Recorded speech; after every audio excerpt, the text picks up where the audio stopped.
बिहार में शुरू हो चुका है चुनावी संग्राम। तेजस्वी का जोश, नीतीश का तजुर्बा और पीके की रणनीति। सवाल सिर्फ एक, मुख्यमंत्री बनेगा कौन? देखते रहिए बिहार चुनावी दंगल 2025। जेटी न्यूज, सच बिना झुकाव के।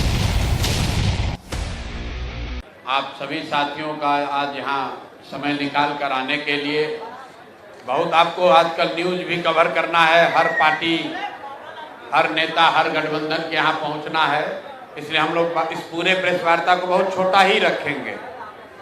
मैं आज के विषय पर आऊँ उससे पहले मैं आपका परिचय कराना चाहता हूँ।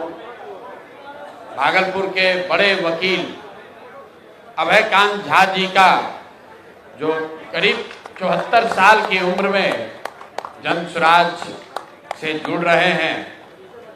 अब यहाँ वकील तो इस राज्य में बहुत हैं। अभयकांत झा जी की पहचान क्या है? अभयकांत झा भागलपुर के सबसे बड़े वकील हैं, ये इनकी पहचान नहीं है।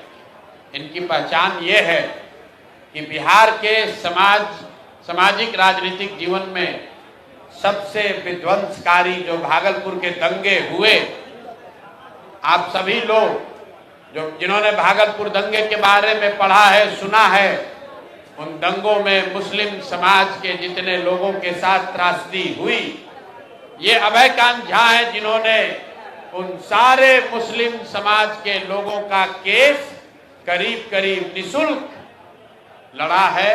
और पिछले 30 वर्षों में 850 मुस्लिम परिवार जिनको सरकार ने, व्यवस्था ने उनके हाल पर छोड़ दिया, इसी अभयकांत झा ने अपने सरस्वती की दी हुई कृपा से, अपने विद्वता से न सिर्फ उन 850 परिवारों को बचाया, उनको वहां रिहेबिलिटेट कराया, सरकार से मुआवजा दिलाया। जो लोग बिहार और भागलपुर छोड़कर मेरठ भाग रहे थे, उनको सबको भागलपुर में रहने की व्यवस्था कराई। इसलिए आज इस मंच से मैं अभयकांत झा जी का यहाँ पर स्वागत कर रहा हूँ। और 75 साल में इन्होंने जो नहीं किया, इन्होंने आज तक राजनीति में कदम नहीं रखा। बड़े बड़े दल और नेता गए। आपको बता दें, यहाँ सनातन की बात करने वाले बता रहे थे अभय जी, विश्व हिंदू परिषद के लोग इनके पास गए कि आप ब्राह्मण हैं, आप मुसलमानों का केस क्यों लड़ रहे हैं? लेकिन अपने विचार से ये हिले नहीं और 75 साल में कभी राजनीति में कदम नहीं रखा।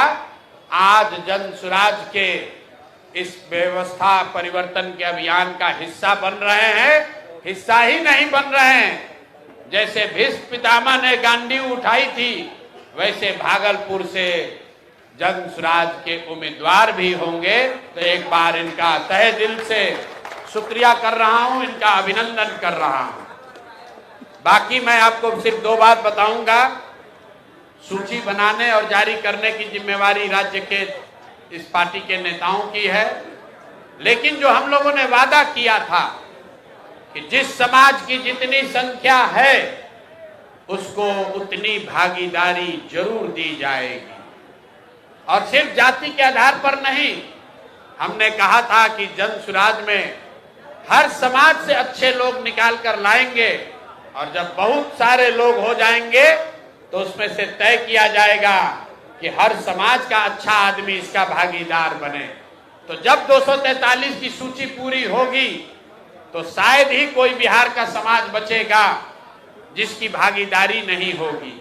लेकिन बिहार में सबसे बड़ी आबादी अति पिछड़ा समाज की है और मैंने मंच से घोषणा की है कि 70 अति पिछड़ा समाज के लोग चुनाव इस बार जनसुराज की व्यवस्था से लड़ेंगे।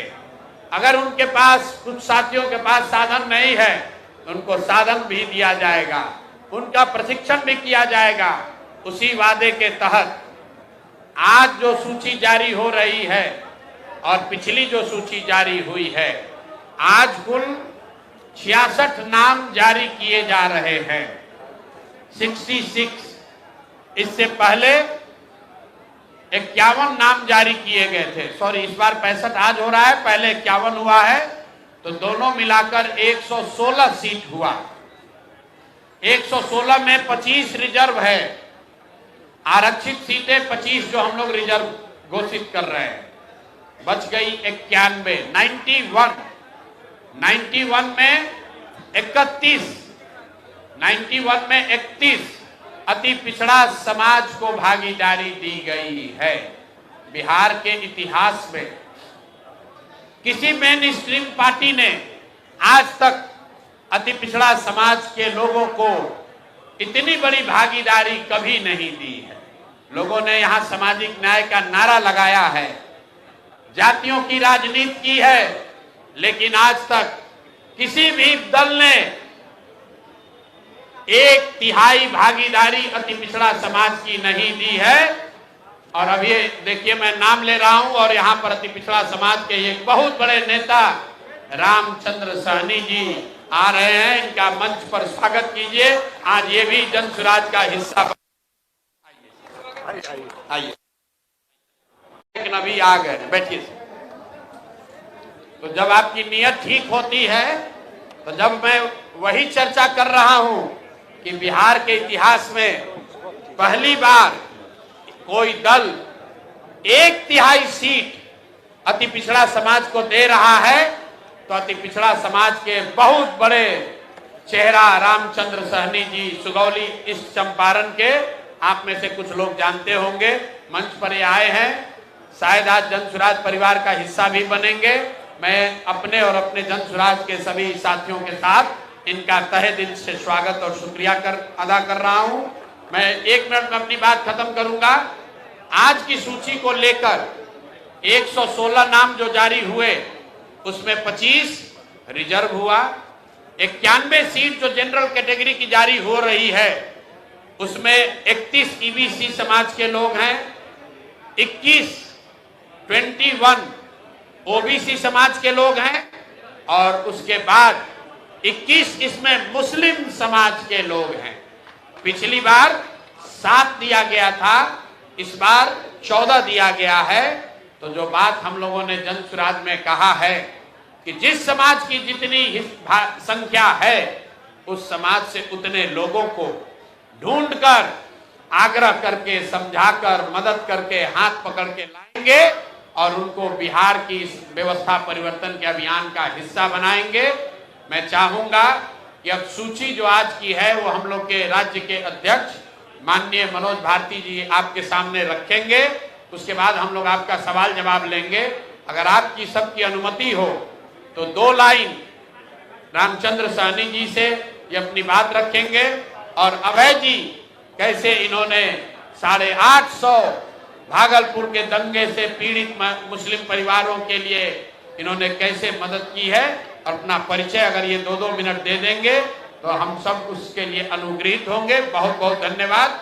अभय कांत जी पहले बोलेंगे, फिर माननीय सहनी जी बोलेंगे, उसके बाद आज के 65 लोगों की सूची हम लोग के राज्य के अध्यक्ष माननीय मनोज भारती जी आपके सामने जारी करेंगे।